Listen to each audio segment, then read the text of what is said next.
Сау саламатсыздар ма қымбаттыларым? Бүгін қасиетті жұма қабыл болсын. Мұхаммед пайғамбарымыздың өмірі баяны жөнінде біраз кітап оқиық. Ең ұлы құрметке ие болған бақытты ана Әмина жүктілігі туралы былай әңгімелеген. Оған жүкті кезімде ешқандай қиындық шекпедім. Жүкті екенімді сезбейтінмін. Тек 6 айдан кейін бір күні ұйқылы ояу кезімде біреу маған: «Сен кімге жүкті екеніңді білесің бе?» деді. «Білмеймін» дедім. «Ол біліп ал, сен соңғы пайғамбарға жүктісің» деді. Хазіретті Әмина босанған кезі туралы былай дейді.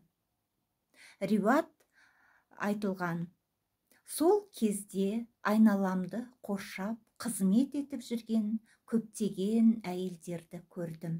Олардың аяқ астынан пайда болғанына таң қалдым. Сол кезде түсі ақ, көктен жерге дейін созылған ұзын жібек мата көрдім. Барлық жер бетін шығыстан батысқа дейін көрдім. Жан-жағымды періштелер қоршаған еді. Мұхаммед пайғамбар туыла сала басын сәждеге қойып, сұқ саусағын көтерді. Сосын көктен оны бүркеген ақ бұлт түсті.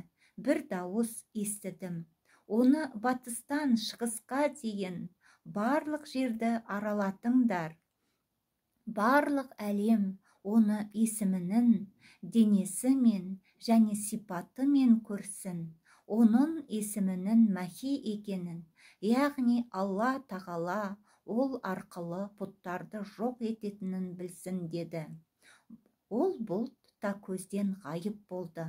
Мұхаммед пайғамбар ақ жүнді матаға ораулы жатқанын көрдім. Сол кезде жүздері күндей жарқыраған 3 адам келді.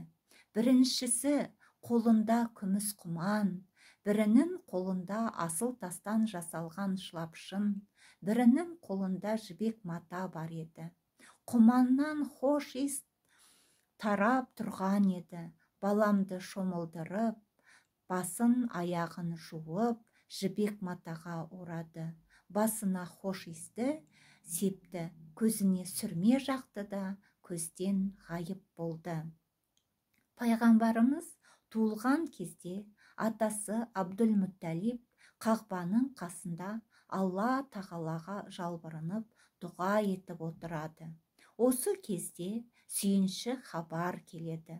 Мұхаммед пайғамбарымыздың туылған күнінде бір қатар құбылыстар көрген Абдул-Мутталиб бұл хабарға қуанып, бұл баламның мәртебесі, қадірі өте үстем болады деді. Мұхаммед пайғамбарымыздың дүниеге келуі жөнінде біраз мәлімет алдық.